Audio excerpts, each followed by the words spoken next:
Transamérica 927. Pergunte ao doutor. Oferecimento Hospital Monte Sinai, porque hoje o que importa é poder confiar. Sabin Sinai, o plano de saúde dos hospitais Albert Sabin e Monte Sinai. E Reumato Center, centro de referência em reumatologia e terapia assistida.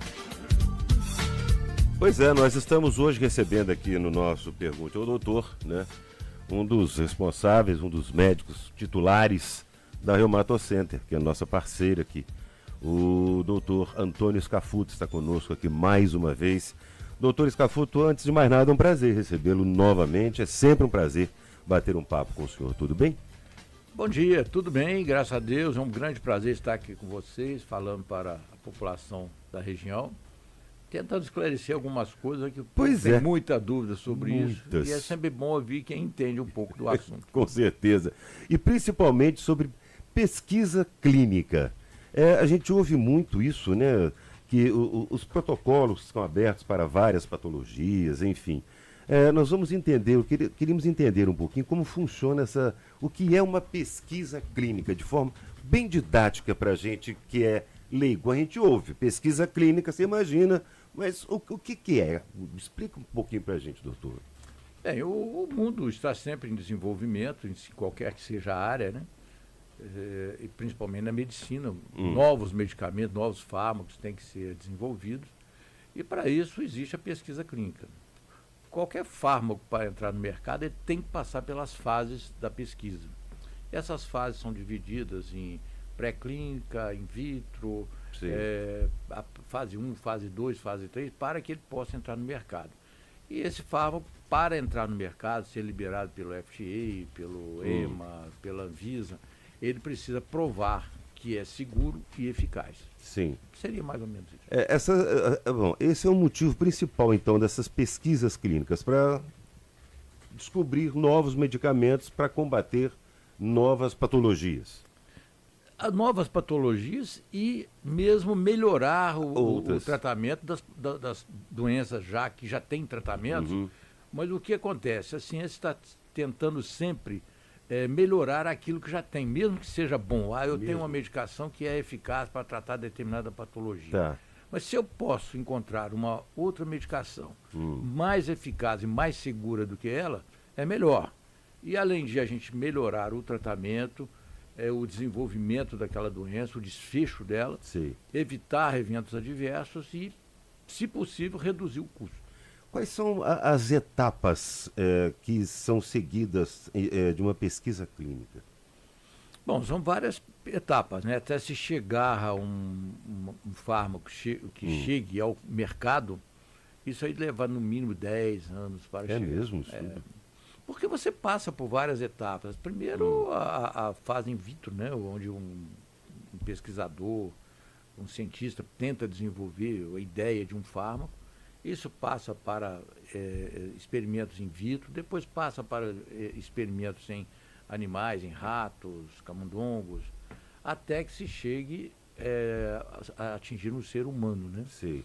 Para isso aí são desenvolvidos centenas de fármacos para 5 ou 6 chegarem a ser experimentados, né, no ser humano. Aí a gente tem a fase 1, fase 2 e fase 3, onde cada fase dessa é responsável por um determinado desempenho, qual que é o desfecho que se espera daquilo. Tá. Eventos adversos, qual é a dose farmacológica ativa daquela doença que realmente vai ser útil naquele paciente, que vai ter ação.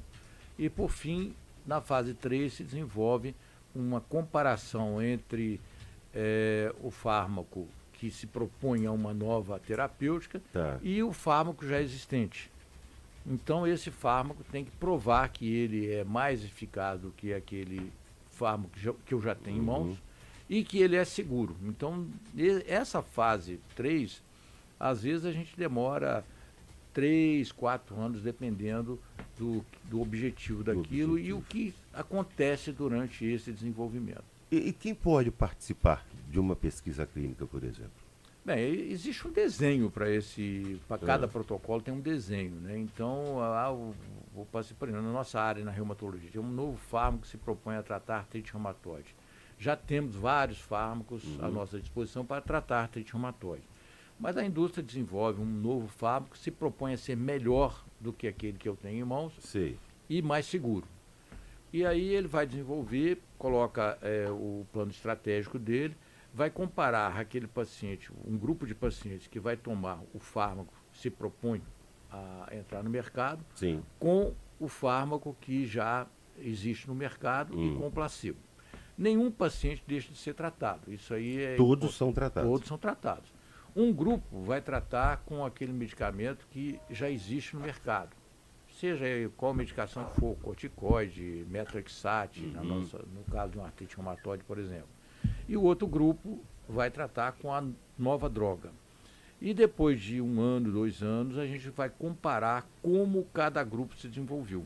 Sim. Quais foram os eventos adversos, se houve mais eventos adversos em um grupo que o outro, se houve desfechos como morte de pacientes, se houve internamento, se teve casos de embolia, de infarto, qualquer coisa que é com infecções, tudo isso é colocado. E uma coisa importante, nem o médico pesquisador, nem o paciente, ele, em geral, não fica sabendo se ele está tomando o fármaco ou se ele está tomando o placebo. Tá. E aí isso vai interferir com o meu modo de pensar, porque eu, como pesquisador, se eu sei que aquele determinado paciente A ou B está tomando o fármaco em pesquisa e o outro está tomando o fármaco tradicional, isso pode mudar a minha mente na hora de que eu vá avaliar se o paciente está bem ou não. Isso é importante. Então, para tirar esse viés, eu não sei se ele está tomando o placebo ou a medicação. Isso é muito importante, tá vendo? Para as pessoas entenderem. Por exemplo, a pessoa que quer ser voluntário de uma pesquisa, o que ela tem que fazer? Bom, em primeiro lugar, ela tem que ter a doença, né? Tá. Para a pesquisa, nós temos vários protocolos, são os critérios de inclusão e critérios de exclusão. Tá. Critério de inclusão, obviamente ter a doença, ter atividade daquela doença. O paciente está tomando a droga tradicional e ela não está tendo uma boa resposta, ele é um candidato possível. Dentro da pesquisa clínica, se faz, como ainda não é uma medicação que está determinada quais são os eventos adversos, nós vamos pesquisar isso. Sim. Algumas situações a gente tira do protocolo. Por exemplo, mulher grávida, mulher que está amamentando, a gente não coloca no protocolo. Não pode. Porque a gente não sabe exatamente o que vai acontecer. Os riscos, né? Caso.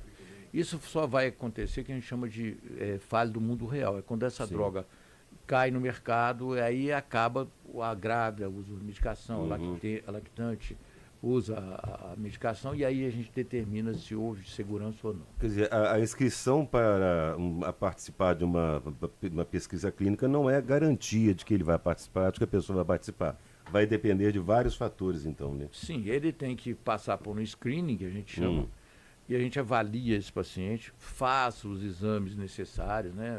Se ele tem uma determinada doença X, ele precisa apresentar um exame que realmente esse paciente tem essa doença. Ele tem uma doença como artrite reumatoide, ele tem que ter lá no exame de sangue dele o fator reumatoide positivo, ele tem as proteínas de fase aguda estão trocadas, aí ele está em condições de entrar no...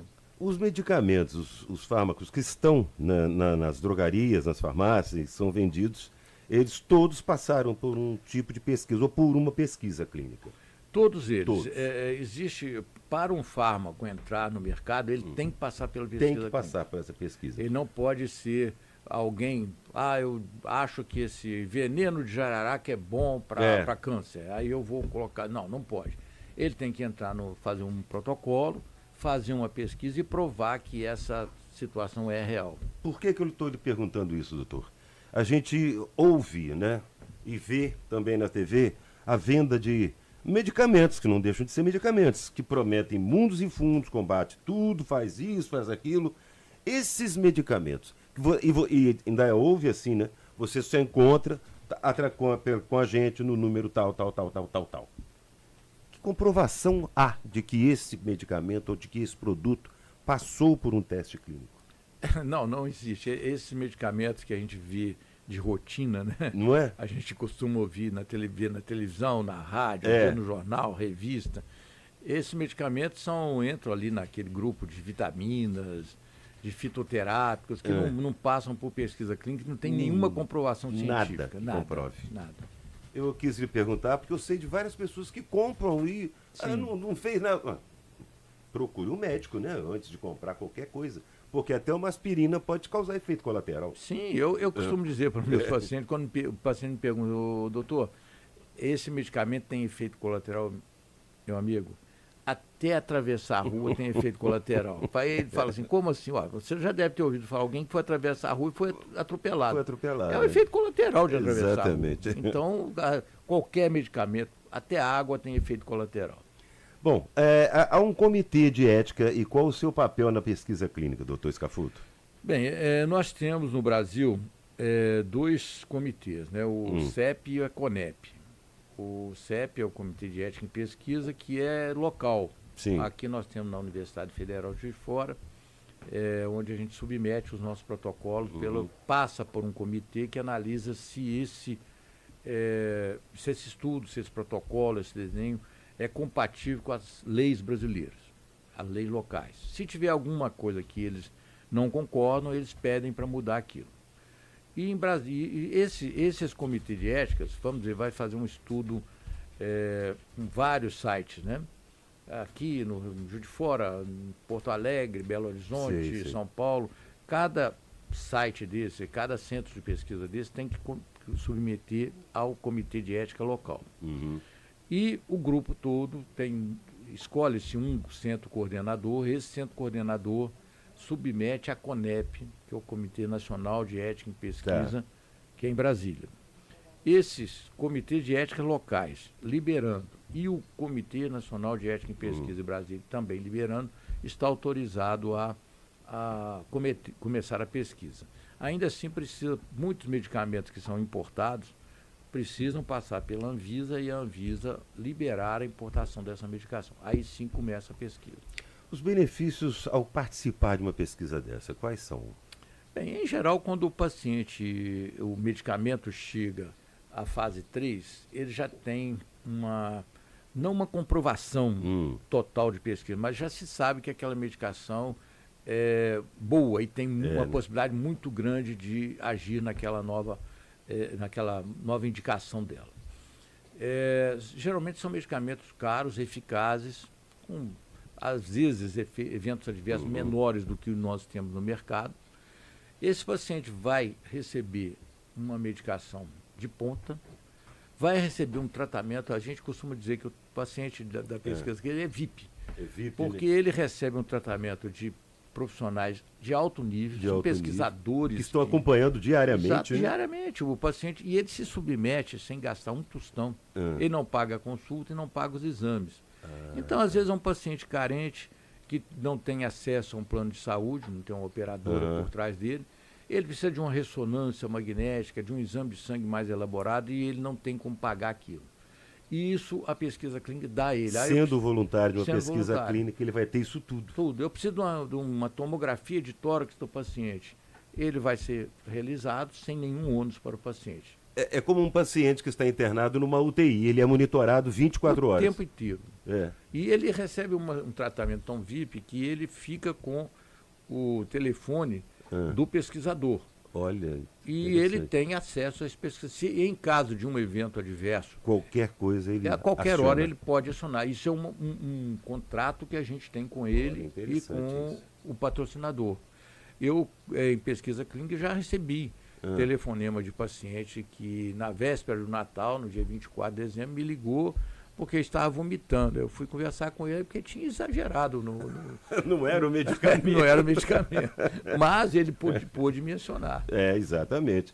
E na hora que quiser sair um voluntário desse, eu não quero mais participar. Pronto, ele pode sair também? Pode. Ou esse contrato tem que ir até o fim? Não, ele começou a tomar medicação. Ele não está se sentindo bem. Está achando que não está tendo resposta. Aí tem 6 meses que está no tratamento, teve algum problema, ele vai mudar, estou mudando daqui para Manaus. Ele pode ir lá e a gente faz uma retirada do consentimento dele. Muito bem.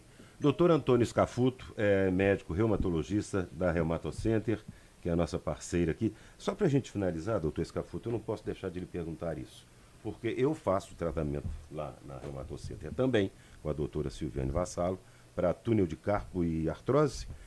E eu queria só tocar nesse assunto porque um especialista pode falar sobre isso. Já tive a oportunidade de entrevistá-la também aqui, mas eu gostaria de saber do senhor. A hidroxicloroquina foi muito bombardeada nesses últimos anos, depois da pandemia. Por vários motivos, eu não vou aqui entrar em questões políticas, tá? Mas em questões médicas. E ela é determinante para pacientes, como eu, por exemplo, que tomo, né, faço uso, e o senhor sabe disso, receita. E tem gente que acha que mata. Não é verdade? Verdade. Porque foi bombardeada aí pelos vários meios de comunicação. Eu queria só que o senhor falasse assim rapidamente uma explicação. Quais são, ou para que é indicada a hidroxicloroquina? Ou Reuquinol, como é conhecido o nome, né? Médico dele. Olha, o que aconteceu, sem entrar em detalhes, foi um problema ideológico, né? Foi uma tomada de posição de dois lados, e aí o lado que venceu bombardeou e prejudicou demais a muitos pacientes. A gente via chamados especialistas de Araque sendo entrevistados na televisão, que não sabiam nem o nome da cloroquina, não sabiam nem para que servia. Era um absurdo aquilo. E o que acontece? A cloroquina é usada há quase 100 anos na reumatologia para várias doenças, lúpus, artrite reumatoide, artrose, enfim, um grupo grande de doenças, com um benefício muito grande para esse paciente. Extremamente eficaz. E aquele problema daquela dicotomia entre dois grupos antagônicos em que não se respeitou o paciente e prejudicou demais a esses pacientes. Muito paciente que vinha tomando cloroquina há anos e com a doença sob controle, uma medicação barata, com poucos eventos adversos e que o paciente passou a ter medo daquilo pelo impacto daquele negócio. Um outro problema que teve, aproveitou-se com isso e houve um aumento do preço do produto. E isso impactou até na economia do paciente. Foi muito mal isso. Mal administrado, né? Muito. Doutor Antônio Scafuto, eu quero agradecer mais uma vez a sua participação conosco aqui. Um prazer sempre recebê-lo. Forte abraço e até uma próxima oportunidade. Muito obrigado, um bom dia a todos. Bom dia. Agora Transamérica 9h45. Pergunte ao doutor. Oferecimento: Hospital Monte Sinai, porque hoje o que importa é poder confiar. Sabin Sinai, o plano de saúde dos hospitais Albert Sabin e Monte Sinai. E Reumatocenter, centro de referência em reumatologia e terapia assistida.